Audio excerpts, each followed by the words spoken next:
ఇప్పుడు మీరు కూడా చాలా మతపరమైనటువంటి చర్చలు మన ఛానల్లో కూడా పెట్టారు, కానీ చర్చ అర్థవంతంగా ఉండాలి. అవును, దానికి ఒక మీనింగ్ఫుల్. బైబుల్ గురించి పెట్టినా, భగవద్గీత గురించి పెట్టినా, నేను ఒక అర్థవంతంగా ఉండాలి. ఇద్దరు వ్యక్తులను కూర్చోబెట్టి అన్న మీరు మమ్మల్ని ఇలా అంటారు, వాళ్ళు మిమ్మల్ని ఇలా అంటారు, అలా అనకూడదన్నా పెట్టాలి, తప్పలేదు. మన ఛానల్ కూడా చాలా పెట్టారు కదా. కానీ పర్టికులర్గా వాడు మళ్ళీ ఏమన్నాడు తెలుసా, హిందువులు అని తిట్టినోడు తర్వాత వివరణ ఇచ్చుకున్నాడు. ఐడియా ఉందా? హిందువులు శతకాని వాళ్ళు అని వాడు తిట్టిండు, గుర్తుందా? తిట్టిండు వాడిని. అంటే వాడు ఏంటంటే విక్టిమ్ కార్డు ప్లే చేస్తున్నాడు, చేసి షో మేము ఐడి కార్డ్, ఎంతమంది వచ్చిర్రు, ఏంది ఇంగ్లీష్ వచ్చా ఆయనకు, నువ్వు ఇదే పెద్ద దగ్గర పోయి అడగలుగుతావా? నీ అక్యురేటెడ్ జర్నలిజం, నీకు ఐడి కార్డు ఉందా అని అడిగితే ఏంది నీ పరిస్థితి? ఆంధ్ర నుంచి తెలంగాణకు వస్తే ఆధార్ కార్డు పాస్పోర్ట్లు జేబులో పెట్టుకుని తిరుగుతారా అన్న? పోనీ మరి ఆయన ఏమో ఆధార్ కార్డు పాస్పోర్ట్ లేనోడు కాదు కదా, ఇప్పుడు ఉంది కదా. ఆయనకు తీవ్రవాదుల సంస్థలతో సంబంధాలు ఉన్నాయంట. ఉంటాయా? మా తీవ్రవాద సంస్థలు ఆంధ్రప్రదేశ్లో కార్యకలాపాలు చేస్తుంటే నీ కూటమి ప్రభుత్వం ఉన్నది, మరి నువ్వేం చేస్తున్నావు అనే అనుమానాలు కూడా వ్యక్తం చేస్తారు కదా ప్రజలు. అంటే వీళ్ళ దగ్గర ఉండి ప్రోత్సహిస్తారు ఎట్లా? ఇప్పుడు తీవ్రవాదుల సంస్థలతో సంబంధాలు ఉన్నాయి అంటారు వాళ్ళు. తీవ్రవాదుల సంస్థలతో సంబంధాలు ఉన్నటువంటి సంఘాల కార్యకలాపాలు నువ్వు ఎలా నడవనిస్తున్నావు? ప్రెస్ మీట్ పెట్టి కూడా పర్మిషన్ తీసుకోవాలి కదా. మరి ఆ సంఘానికి నువ్వు ఎట్లా పర్మిషన్ ఇచ్చినావు? నీ కూటమి ప్రభుత్వం ఉన్నది, మరి ఆ నీళ్ళు ఇప్పుడు ఎన్ని రోజులు అయింది వచ్చి ఆంధ్రప్రదేశ్ ప్రభుత్వం ఏర్పడి? ఇప్పుడు సంవత్సరం. మరి ఏడాది నుంచి ఎన్ని చేస్తుందో నువ్వు ఎందుకు పట్టుకోవట్లే? కాబట్టి మీరు ప్రతిదీ తప్పే. ఇది ఒక వీడియో వైరల్ ఎట్లుందన్న, మీరు వాళ్ళ ఇంటికి నంద్యాలకు పోయారు, వాళ్ళ జీవన విధానం ఎట్లుంది, వాళ్ళ కార్యక్రమాలు ఎట్లున్నాయి, ఏం చేస్తారు వాళ్ళు? అసలు వాళ్ళు ఈ కోవాబన్ మీదనే ఆధారపడే ఉండే జీవితాల ఎట్లా? వాళ్ళు చాలా నిరుపేదలు అన్న, చాలా నిరుపేదలు. మేము పోయినాము, అడిగినాము, మాట్లాడినాము, బాబాయ్ ఏంటి కథ అని చెప్పేసి అడిగితే, నాయన మేము ఏదో చేసుకుంటే బతికేటోళ్ళు నాయన, రోజంతా ఈ బన్ను మాకు 3 రూపాయలు పడుతుంది, నువ్వు అది తినపోయినవే 3 రూపాయలు పడుతుంది మాకు, ఈ పాలు చక్కెర కొంత రవ్వ ఇస్తాం కాబట్టి 10 రూపాయలు తక్కువ కంపెనీ. రవ్వ ఏమిటి పెద్ద నేరం ఏం కాదు కదా, అదేం పెద్ద ఇదేయట్లేదు కదా, కొంత రవ్వ కలుపుతాం అన్నాడు. రవ్వ కలుపుతుంది కాబట్టి తక్కువ కమ్ముతుంది. పాల నుంచి రవ్వ లెక్క కావాలంటే 10 రూపాయలకు అమ్మేటువంటి దాంట్లో రవ్వ కలపడం ద్వారా ఏం చేస్తుండే కొంత క్వాంటిటీ ఎక్కువ వస్తుంది కాబట్టి కొంచెం తక్కువ కమ్ముతుండు. రవ్వ కలపడం ద్వారా అదేం పెద్ద ఇదేం కాదు కదా అన్న. ఎవరైనా అనుకుంటారు కదా, నీళ్లు కలపని పాలు ఉన్నాయా ఈ రోజు? ఉన్నాయా అన్న? నీళ్లు కలపని పాలు ఉన్నాయా? కల్తీ లేని పదార్థమే లేదు కదా. దాంట్లో భాగంగా ఏదో 2 రూపాయలు మిగులుతాయమనే ఉద్దేశంతో కలిపితే రవ్వ కలిపి ఉండొచ్చు, కానీ ఏదో కలిపిండు, ఏదో చేసిండు, పిల్లలు పుట్టరు అంటారు. మీరు చూడండి, చూడండి, మీరు చూపించండి. దగ్గరుండి తింటారు కదా, తిన్నా కదా. అక్కడ ఉన్న వాళ్ళందరూ ఉన్నారు కదా, వాళ్ళంతా చీరలు జాకెట్లు వేసుకున్న అక్కలు అమ్మలే కదా, వాళ్ళంతా హిందువులే కదా. పంపుతా. కాబట్టి ఇది ఒక ఇంటెన్షన్ కావాలని చేసింది అని స్పష్టంగా కనపడుతుంది కదా ఉపేంద్ర అన్న. మీరు కావాలంటే నేను వాళ్ళ నెంబర్ ఇస్తా, మీరు పోండి. ఇదంతా ప్రిపరేషన్ మీరు చూడండి, చూపించండి, మన ఛానల్ కూడా చూపించండి. వాళ్ళ ఇంటి ముంగట్నే అన్న. మరి 40 ఏళ్ళ నుంచి వాళ్ళ ఊర్లో ముస్లింలు ఉన్నారు, క్రైస్తవులు ఉన్నారు, హిందువులు ఉన్నారు, అందరు తింటారు. ఎప్పుడు జరగని ప్రమాదం కేవలం సమ్మక్క సారక్కల జాతరకు ఒక ముస్లిం వ్యక్తి అమ్ముకోవడానికి వస్తేనే జరుగుతుందా ఉపేంద్ర అన్న? చెప్పన్నా, ఆ 1,00,000 రూపాయల సామాను ఏదైతే ఉందో బన్నులు గిన్నులు మొత్తం ఆడ పడేసి భయభ్రాంతులకు గురై వెళ్ళిపోయారంట. ఆ రోజే పెద్ద మనిషి నన్ను ఊళ్ళాపి. ఇంకో బ్రేకింగ్ న్యూస్ నిన్ననే చూసాం. అవును, ఆ భాషాబాయి అని కూడా ఎవరో ఈ బన్ను తయారీకి సంబంధించిన వ్యాపారి చనిపోయాడు, గుండెపోటుతో చనిపోయాడు అని విన్నాం మనం. సమ్మక్క సారక్క జాతరకు వ్యాపారం చేసుకోవడానికి వచ్చాడు, వాళ్ళు పంపించాడు అని అనుకుందాం. ఈ ఆయన కూడా ఏం బన్నులు వాళ్ళు ఏం తయారు చేయడన్నా ఒక కంపెనీ దగ్గర నుంచి తెచ్చుకుంటాడు. ఓకేనా? అలా పంపించినటువంటి వ్యక్తి అయినా ఇప్పుడు ఎవరైతే ఉంటారో అక్కడ వ్యాపారస్తులందరినీ మీరు తీవ్రవాదులు, మీరు ఏదో చేస్తుర్రు అనేటువంటి ఇది చేయడం ద్వారా ఆయన స్టాకు అమ్ముడు పోకపోవడంతో మనస్తాపానికి గురై 1,00,000 రూపాయల మాలు మొత్తం ఎక్కడికక్కడ ఇలా పడిపోయిందని, 2 పిల్లల పెళ్లిళ్ళు ఎలా చేయాలి నిన్న చనిపోయింది. మళ్ళీ ఎవరు దీనికి కారణం ఎవరు? మరి మీరే చెప్పాలి, ఎవరు దీనికి కారణం ఎవరు? ఇంకెన్ని చావులు చూడాలి ఇలా? ఇటువంటి భావజాలాన్ని నూరి పోసేది అటువంటి వ్యక్తులలో ఎవరు ఉపేంద్రన్న? చెప్పు, ఎప్పుడు అన్నావా? అని మతంతో కులంతో ఏం పని? నువ్వు సెన్సేషనల్ కావడం కోసం, నువ్వు హైలైట్ కావడం కోసం ఒక చిన్న బన్న అంశం ఇప్పుడు ఒక మనిషి ప్రాణం మీద తీసిండు. ప్రాణం ఆల్రెడీ పోయింది కదా, ఎవరు బాధ్యత వహించాలి? నువ్వు నిజంగా హైలైట్ కావాలనుకుంటే రాజకీయ నాయకులకు గల్లా పట్టుకో. 6 గ్యారెంటీలు ఎప్పుడు ఇస్తావు? అవినీతి చేసే వాళ్ళ గల్లా పట్టుకో. అరే గల్లా పట్టుకున్నా పలాని చౌదరి అంట అని అడగొచ్చు. రేవంత్ రెడ్డి గల్లా పట్టుకో, 6 గ్యారెంటీలు ఏమైనాయి అని అడుగు. ప్రజలకు ఇచ్చినటువంటి హామీలు ఏమని 2 ఏళ్ళ అధికారంలోకి వచ్చిందని అడుగు, నరేంద్ర మోడీ గారిని అడుగు, 2 కోట్ల ఉద్యోగాలు ఏమని అడుగు, 15 లక్షలు ఏమని అడుగు, నిరుద్యోగాన్ని ఎప్పుడు రూపుమాపుతామని అడుగు, తీవ్రవాదాన్ని ఎప్పుడు అంతం చేసి రాజకీయ నాయకుడిని కదా నువ్వు అడగాల్సింది. ఇవన్నీ పక్కన పెట్టేసి హిందూ, ముస్లిం, క్రిస్టియన్ ఇదే పలానోడు, పలాని కులం, పలాని మతం, నీలోనే అహంకారం ఉంది. చాలా మంది మానవత్వం ఉన్నటువంటి వ్యక్తులు కమ్మళ్ళు వాళ్ళ పేరు చివరిలో చౌదరిని తొలగించుకొని ఈరోజు చాలా మంది ప్రజల కోసం పనిచేసినట్టు వాళ్ళు ఉన్నారు, సందర్భాలు ఉన్నారు. మీరు కులాన్ని తీస్తారా అని అనొచ్చు. కాబట్టి స్పష్టంగా కనపడుతుంది నువ్వు ఒక ముసుకేసుకొని ఈ రాష్ట్రాన్ని ఆగం చేయడానికి తయారైనటువంటి వ్యక్తివి. నీ వెనకాల ఉన్నటువంటి శక్తులు ఎవరో మాకు తెలుసు.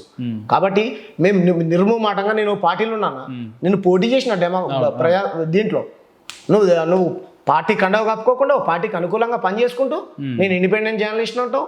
ఒకసారి ఏమో సైకాలజిస్ట్ అంట, వాళ్ళందరూ తిరగబడితే లేదు నేను జర్నలిస్ట్ అంట. ఇప్పుడు మీరు తిరగబడితే లేదు నేను ధర్మం కోసం పనిచేస్తున్నాను. ఇంకెన్ని విషయాలు వేస్తావు, ఎంత ఆగం చేస్తావు? నిజంగా అతను బన్ను తినేటప్పుడు ఇదైతే కనుక చెమటలు ఎందుకు పట్టినాయి అని అంటున్నాను. చెమటలు పడితే తప్పు చేసినట్టు ఉపేదరాలు. మరి ఏ చెమటలు నరేంద్ర మోడీ గారు అటు పక్క కూర్చున్నాడు, మీలాంటి జర్నలిస్ట్ ఇటు పక్క కూర్చున్నాడు. సార్ గోద్రా అల్లర్లలో ప్రధానమైనటువంటి నిందితులు మీరే అంటగా సార్ అని అడిగితే ఇలా 7 చెర్ల నీళ్ళు తాగిన ఆయన చెమటలు పెట్టి ఉందా ఐడియా ఉందా మీకు? ఆ వీడియో తప్పు చేసినట్ట, మరి చేసినట్ట. కాబట్టి ఇలా తప్పించుకోవడానికి ప్రయత్నం చేయకండి.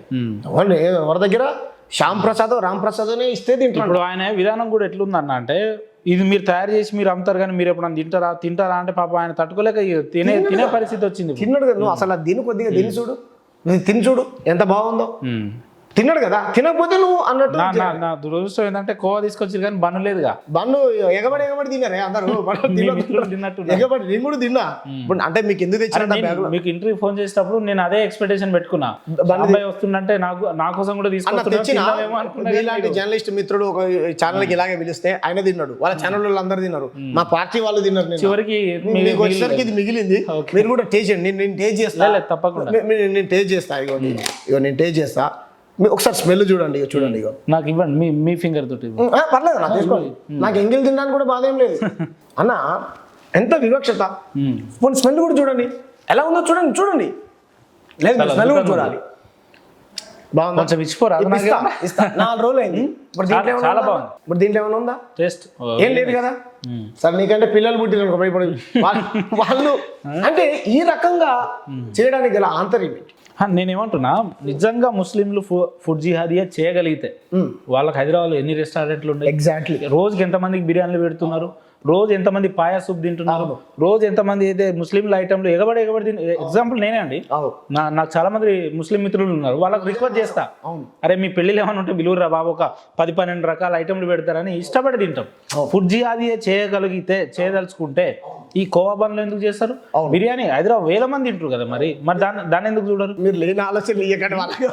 అంటే చేయగలిగితే అంటారు కానీ అన్న ఎప్పుడు ఈ రకంగా విషయాన్ని నింపడం కరెక్ట్ కాదు కదా. ఇప్పుడు కూడా హైదరాబాద్ లో మనం హిందూ, ముస్లిం, క్రిస్టియన్ అందరం కలిసి ఉండేటోళ్ళం. మనకు తెలిసిందల్లా ఒకటే, దొరతనానికి వ్యతిరేకంగా, దోపిడీకి వ్యతిరేకంగా, మన ప్రాంతం మీద దోపిడీ చేసేటువంటి వ్యక్తులకు వ్యతిరేకంగా తెలంగాణ సమాజం మొత్తం పోరాటం చేసింది. అవును, అది తెలంగాణ నైజాం. తెలంగాణ నైజాం సూపర్. భౌగోళిక తెలంగాణను సాధించుకున్నది కూడా మనం అదే కోణంలో. కృష్ణా జిల్లా కమ్మల్లో అయినా, రాయలసీమ రెడ్డిళ్ళు అయినా, సీమాంధ్ర దోపిడీదారులకు మేము వాటాలని తీసుకోపోతున్నానే కదా వ్యతిరేకం తప్ప సామాన్య కూలీ నాలి చేసుకునేటువంటి కార్మికుడికి, కష్టజీవికి ఆంధ్ర నుంచి వచ్చినా, మహారాష్ట్ర నుంచి వచ్చినా, ఎక్కడి నుంచి వచ్చినా సరే నా తెలంగాణ తల్లి ఇంత బువ్వ పెడుతుంది, ఆశ్రయిస్తుంది, నీడనిస్తుంది. ఎవరిని కూలోనికి మేము వ్యతిరేకం కాదు, పెద్దోనికి మేము వ్యతిరేకం, కార్మికుడికి మేము వ్యతిరేకం కాదు, పెట్టుబడి కార్పొరేట్ కంపెనీకి మేము వ్యతిరేకం. మా తెలంగాణ సమాజం నైజాం అది. చాలా మంది అంటారు మీరు ఆ మార్వాడి గో బ్యాక్ అన్నారు కదా, ఆ మార్వాడుల్లో అయితే మీకు నచ్చరు కానీ పక్కనున్న ఆంధ్రోళ్ళు మీకు ఎట్లా నచ్చరు. గుర్తుపెట్టుకోండి, నా తెలంగాణ కోటి రతనాల వీణ, నా తెలంగాణ కోటి రతనాల వీణ. నా ప్రాంతం ఏ పేదవాడిని ఆదరిస్తుంది, కానీ నా ప్రాంతం అస్తిత్వాన్ని దెబ్బతీయాలి, నా ప్రాంతంలో అల్లర్లు సృష్టించాలి, నా ప్రాంతం యొక్క సంస్కృతి సాంప్రదాయాలను ఖరాబ్ చేయాలి, నా ప్రాంతంలో ఉన్నటువంటి వనరులను దోసుకొని పోవాలనుకున్నప్పుడు రామోజీరావు లాంటి కూడా పచ్చళ్ళ అమ్ముతూ వచ్చారు నా తెలంగాణ పల్లెకు, పాలకులై కూసున్నారు నా తెలంగాణ జిల్లాలో, ఆవు బర్రెతో ఊళ్ళోకొచ్చి బామ్మగారితో ఓటలు నడిపి భూములు జాగలు లీజుకు పొంది సర్కారండతో సేద్యం చేసి, ఇగో ఇటువంటి దొంగలకు మేము వ్యతిరేకం. గుర్తుపెట్టుకోండి, నా తెలంగాణ నైజాం అది. కాబట్టి పచ్చళ్ళు అమ్ముకుంటూ వచ్చి 100 ఎకరాలు సంపాదించి మా వేలాది విద్యార్థుల సావులకు కారణమై 60 ఏళ్ళు మమ్మల్ని వెనకకు నెట్టిర్రు. అందుకే మా విద్యార్థులు అమరులై మాకు ఈ నేలను సాధించి పెట్టిర్రు. మీరు ఏదైనా ఉంటే చర్చ పెట్టండి, తప్పలేదు, నువ్వు ఏ పార్టీలో అయినా ఉండు. కానీ ఇక్కడ మతం ముసుకేసుకొని నా ప్రాంతం యొక్క అస్తిత్వాన్ని దెబ్బతీస్తానంటే ఊరుకునే ప్రసక్తే లేదు. వాళ్ళు ఎవరైనా సరే, నేను తప్పు చేసినా ఇంకెవరు తప్పు చేసినా చట్టం ఉంది కదా అన్న శిక్షించడానికి. నువ్వెవరు అసలు, నీకు ఏం అథారిటీ ఉంది? మనకు కూడా ఇప్పుడు జర్నలిస్టులకు కూడా అన్ని అర్హతలు ఉంటాయి, కొన్ని పరిధులు ఉంటాయి మనకు కూడా. మరి ఆ పరిధిలో కట్టుబడి పనిచేయాలా లేదా? ఆ వ్యవస్థకైనా సంస్థకైనా నువ్వు వెనకేసుకొచ్చుకున్నావు, మళ్ళీ నువ్వు తీసుకొచ్చి నువ్వు డిబేట్లలో కూర్చొని చేసిందే బుద్ధి తక్కువ పని రా అంటే లే ఇదే కరెక్ట్ అని చెప్తే తిను అంటావు, ఉంచుకుంటూ తినంటున్నావు. ఈ లవ్ జిహాదీ విషయాన్ని నేను దేశాలు ఖండాంతరాలు దాటించిందంట, చర్చ పెట్టిందంట. మరి మనోళ్ళు కూడా నిజంగా ముస్లింలు చేస్తే అరబ్ ఓకేనా, అరబ్ కంట్రీస్ లో ఉన్నటువంటి మన దుబాయ్ గానీ, మస్కట్ గానీ, కువైట్ గానీ, అక్కడ ఉన్న మన జగిత్యాల, కోరుట్ల, కరీంనగర్, ఇక్కడ నుంచి చాలా మంది పోయారు కదా బతుకుదేరు కోసం. హిందువులను టార్గెట్ చేసి చేయాలనుకుంటే మరి ఆడున్న ఫుడ్ చేయరానా, పెత్తర చేయరా, మరి అలా చంపరా, చెప్పు మీదరనా? కాబట్టి ఇదంతా ఒక డ్రామా. అరే తప్పు చేసేవాడు హిందువు అయినా, ముస్లిం అయినా, క్రిస్టియన్, ఎవడైనా ఏ కులంలో అయినా మంచోడు ఉంటాడు, చెడ్డోడు ఉంటాడు, ఏ ప్రాంతంలో అయినా మంచోడు. నువ్వు దోపిడికి వ్యతిరేకంగా కొట్లాడు, తప్పులేదు. కానీ ఇలా తప్పు చేసి నువ్వు సమర్థించుకునే ప్రయత్నం చేస్తే అయిపోయిందిలే నీ పని. నీ వల్ల ఒక నిండు ప్రాణం అయింది. ఎవరు తీసుకురావాలి? 2 పిల్లలు అంట, ఆడపిల్లలు. వాళ్ళ పెళ్ళిళ్ళు ఎవరు చేయాలి? భాషాబాయికి. చూసారా మీరు ఆ వీడియో? చూడండి మీరు కూడా. కాబట్టి 15 రోజుల నుంచి బెంగ పెట్టుకుని అన్నం తింటలేడట. ఇప్పుడు వచ్చింది. మరి ఎవరు దానికి బాధ్యత ఎవరు వహించాలి? తప్పు కదా. నేను ఇంతకుముందు చెప్పిన ఎగ్జాంపుల్స్. అక్కడనే మొహమ్మద్ దీపక్, తర్వాత క్రికెటర్ మహిళ మన ఇండియన్ టీం కారిని ఆడినామే. నిన్నగాక మొన్న ఇక్కడ పేరు అడిగి మరి వివక్ష చూపించాడు బీసీ మునుగోడులో, నువ్వు బీసీ కాబట్టని. మా మూత్రం దాగు మలమూత్రాలు లాగానే అవమానించాడు ఒక రెడ్డి. ఈ రోజు అసలు నీకేం సంబంధం? నువ్వు కమ్మ అంటున్నావు కదా, చౌదరి అంటున్నావు కదా. కమరాజును చంపింది సమ్మక్క సారక్కని. పైడిద్దరాజు ఎవరన్నా? కాబట్టి నీకే ప్రతాపరుద్రుడు ఎవరు? ఎవరికి జరిగింది యుద్ధం? నీకు చరిత్ర తెలియదు. అంటే ఈరోజు ముస్లిం రావద్దాను, రేపొద్దున ఏం చెప్తావు? మళ్ళీ కులాన్ని తీసుకొస్తావు. నువ్వు కలిపే ప్రయత్నం చేయాలి. కానీ నువ్వు హిందువుల పండుగ అంటున్నావు. హిందువుల పండుగ అయితే ఏం చేయాలి? చిన్న జీవరని అడగాలి. మా హిందూ దేవతను అన్న చూసిన ఇంతకుముందు, మా హిందూ దేవతలను ఎందుకు అవమానించిన అన్న క్వశ్చన్ చేసి నిలదీసి అడగాలి. ఆయన అవమానిస్తే లేదు, ఆయన శివుడిని అవమానిస్తాడు. శివం ఉన్నటువంటి ఇల్లు మొత్తం శివంతో సమానం అంటాడు. వాళ్ళు అనొచ్చు. అదే నేను స్టేట్మెంట్ పాస్ చేస్తే ఈ పాటికి నన్ను ముక్కలు చేస్తుంది. వాళ్ళైతే ఏమనొచ్చు. ఇది మారాలి. అంటే బ్రాహ్మణులు అనేటువంటి వ్యక్తులు ఎంత దిగజారైనా మాట్లాడచ్చు. మేము సత్యం మాట్లాడితే మేము చెడ్డవాళ్ళం. కానీ ఒకవైపు ఈ మన టెక్నాలజీ పరంగా రాష్ట్రాలు, అంతర్రాష్ట్రాలు, లేదంటే అంతర్జాతీయంగా మనం రాకెట్లు పంపే పరిజ్ఞానం ఒకవైపు. ఇంకోవైపు ఈ కులాలు, మతాలు అని చెప్పి, లేదంటే పూర్వీకులు చెప్పిన మాటలకు అది ఇది నన్ను ముట్టరాదు, తట్టరాదు, ఇజ్జేయరాదు అని ఈ ఆచారాలు ఒకవైపు. అంటే ఇంత టెక్నాలజీలో కూడా ఇలాంటి ఆచారాలు పనిచేస్తున్నాయా? ఇలాంటి ఆచారాల కోసం మనుషులు పనిచేస్తున్నారా అంటే